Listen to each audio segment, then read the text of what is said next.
혹시 이런 생각 해보신 적 있으세요? 젊을 때는 그렇게 다정했던 우리 부부가 왜 나이가 들수록 서로에게 짜증이 날까? 또는 하루 종일 집에서 마주보고 있으니까 답답하다는 생각 말이에요. 사실 이런 고민은 정말 많은 부부들이 겪고 있는 현실입니다. 아이들이 다 자라서 독립하고 나면 갑자기 부부들만 남게 되잖아요. 그때부터 시작되는 거예요. 이 사람과 앞으로 20년, 30년을 더 살아야 하나? 하는 막막함이요. 특히 남편분들은 정년 퇴직하고 나서 집에만 있으니까 아내한테 이것저것 간섭하게 되고, 아내분들은 내가 언제까지 이 사람 뒷바라지만 해야 하나? 하는 생각이 들기 시작하죠. 제가 아는 60대 여사분은 퇴직한 남편과 하루 종일 집에 있기 싫어서 사회생활 그만하고 싶고 몸도 힘든데도 직장을 계속 다니신다는 하소연을 하셨습니다. 그런데 여러분, 오늘 제가 말씀드리고 싶은 건 바로 이거예요. 나이가 들수록 부부라도 혼자 사는 것처럼 살아야 한다는 것. 물론 여기서 말하는 혼자 산다는 건 정말로 따로 살자는 게 아니에요. 서로의 독립성을 인정하고 존중하면서 살자는 뜻입니다. 생각해 보세요. 젊을 때는 아이들 키우느라, 생계 걱정하느라 바빠서 서로에 대해 깊이 생각할 시간도 없었잖아요. 그런데 이제는 시간이 많아졌으니까 서로의 작은 습관들, 말투, 행동 하나하나가 다 눈에 들어오는 거예요. 그래서 더 힘든 거죠. 하지만 이런 상황을 슬기롭게 헤쳐나가는 부부들도 많아요. 바로 함께 있지만 각자의 삶을 사는 지혜를 터득한 분들이죠. 그 지혜를 이제부터 알아볼까요? 이 영상이 도움이 되실 것 같다면 구독과 좋아요 눌러주세요. 자, 그럼 이제 시작해 볼까요? 왜 나이 들수록 혼자 사는 것처럼 살아야 할까? 먼저 왜 나이가 들수록 이런 방식으로 살아야 하는지부터 말씀드릴게요. 첫 번째 이유는 바로 개인의 정체성 회복 때문입니다. 젊을 때 우리는 어떻게 살았나요? 남편은 누구의 남편, 누구 아빠로 살았고, 아내는 누구의 아내, 누구 엄마로 살았잖아요. 자신의 이름보다는 관계 속에서의 역할이 더 중요했던 시절이었죠. 그런데 이제는 다릅니다. 아이들은 독립했고 사회적 역할도 많이 줄어들었어요. 이제는 나는 누구인가? 에 대한 답을 찾을 시간이 생긴 거예요. 저희 동네에 사시는 김 아저씨 이야기를 해드릴게요. 이분은 정년 퇴직 후에 아내분이 하시는 일에 이것저것 간섭하기 시작했어요. 국은 왜 이렇게 짜게 하냐? 청소는 왜 이런 식으로 하냐 하면서요. 아내분은 당연히 스트레스를 받으셨죠. 그런데 어느 날 아내분이 이렇게 말씀하셨대요. 여보, 당신도 당신만의 시간을 가져요. 나도 내 시간이 필요해요. 처음엔 서운해 하셨지만 김 아저씨는 평소에 책을 좋아해서 동네 도서관에 매일 나가기 시작했어요.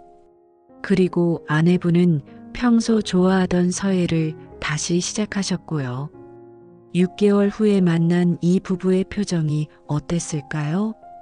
훨씬 밝아져 있었어요.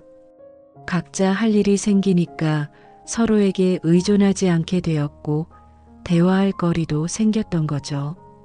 두 번째 이유는 과도한 기대의 해소입니다.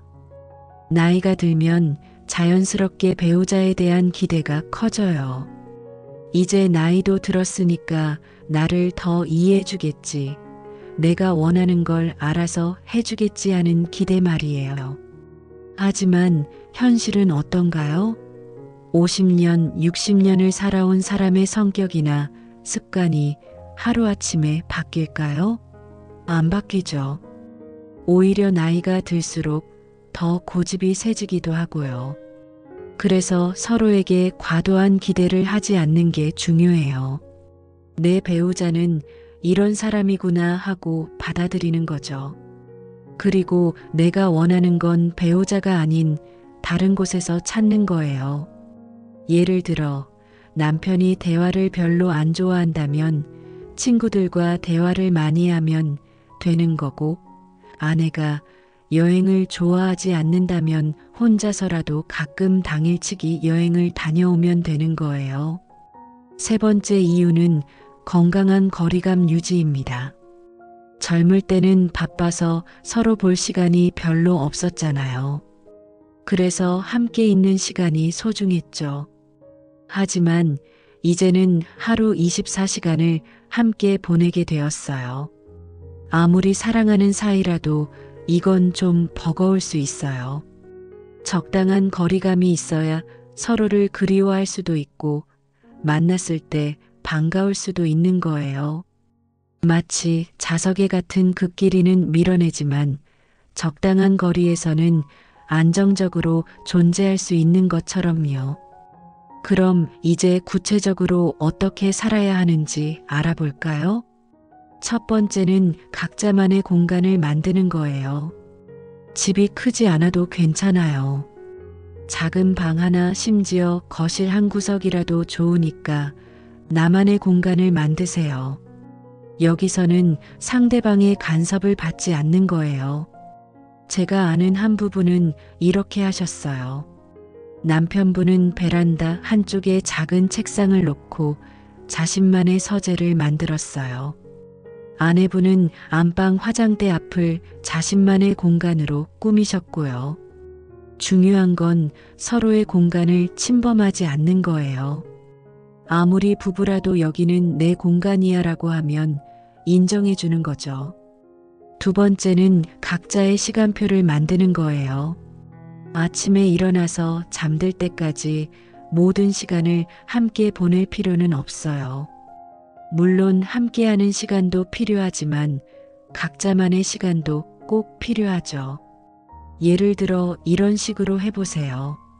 아침 식사는 함께하되 오전 시간은 각자 자유롭게, 점심은 각자 해결하거나 간단하게, 저녁 시간 중 한두 시간은 꼭 함께 보내기, 잠자리 들기 전 30분은 각자의 시간.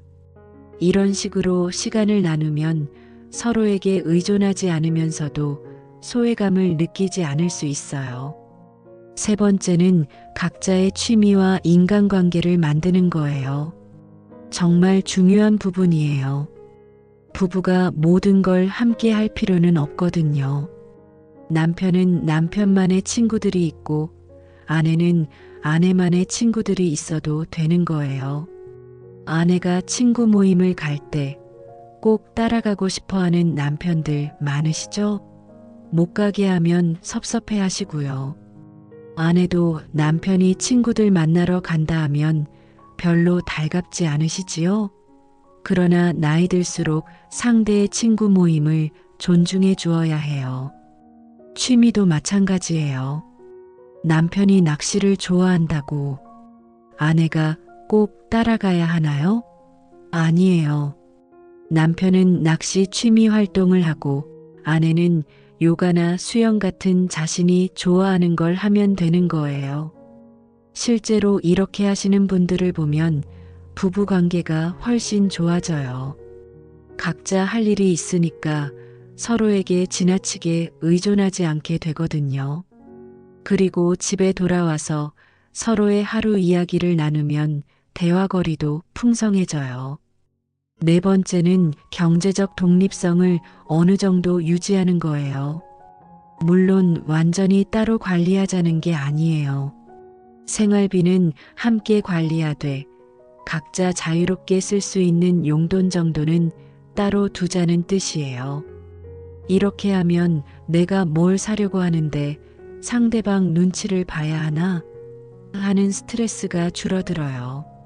남편이 친구들과 술 한잔하고 싶을 때, 아내가 새 옷 하나 사고 싶을 때 서로 허락을 구하지 않아도 되는 거죠. 다섯 번째는 가사 분담을 새롭게 정하는 거예요. 젊을 때는 남편은 일하고 아내는 집안일이라는 역할 분담이 있었잖아요. 하지만 이제는 둘 다 집에 있는 시간이 많아졌으니까 가사일도 나눠서 해야죠. 중요한 건 억지로 나누는 게 아니라 각자 잘하는 것, 좋아하는 걸 중심으로 나누는 거예요. 요리를 좋아하는 사람이 요리를 하고 정리정돈을 좋아하는 사람이 청소를 하는 식으로요. 그리고 도와준다는 표현보다는 내 몫을 한다는 생각으로 접근하는 게 좋아요. 가사일은 함께 사는 사람 모두의 몫이니까요. 이제 실제로 이런 방식으로 살고 계시는 분들의 이야기를 들어볼까요? 서로 다른 기상 시간을 인정한 부부. 먼저 이씨 부부 이야기예요. 이분들은 결혼 40년 차인데 최근 들어서 아침마다 싸우게 되었대요. 남편분은 새벽 5시에 일어나서 아내분과 새벽 수영을 하고 싶어 하셨고, 아내분은 밤새 TV를 보셔서 잠을 푹 자고 싶어 하셨거든요. 처음에는 서로 맞춰주려고 노력했어요. 남편분은 좀 늦게 일어나려고 하고, 아내분은 좀 일찍 일어나려고 하고, 하지만 몸에 밴 습관이 쉽게 바뀌지 않더라고요. 그래서 결국 포기했어요. 남편분은 새벽 5시에 일어나서 수영장에 다녀오시고, 아내분은 여유롭게 일어나서 아침을 준비하시는 거죠. 6개월 정도 지나니까 어떻게 되었을까요? 훨씬 편해졌대요. 서로 눈치 볼 필요도 없고 스트레스도 없어졌고, 아침 식사는 남편분이 운동에서 돌아오는 시간에 맞춰서 함께 하시고요. 각자의 친구 관계를 인정한 부부. 두 번째는 김씨 부부 이야기예요. 남편분은 성격이 활발해서 친구들과 자주 만나고 싶어 하셨는데, 아내분은 내성적이어서 집에서 조용히 지내는 걸 좋아하셨어요. 젊을 때는 이게 큰 문제가 안 되었어요. 남편은 직장일로 바쁘고 아내는 아이들 때문에 바빠서 각자 할 일이 있었거든요. 그런데 나이가 들어서 시간이 많아지니까 문제가 생긴 거예요. 남편분은 왜 친구들과 안 어울리려고 하냐고 하시고, 아내분은 왜 맨날 밖에서만 놀려고 하냐고 하시고, 결국 이 부부도 타협점을 찾았어요.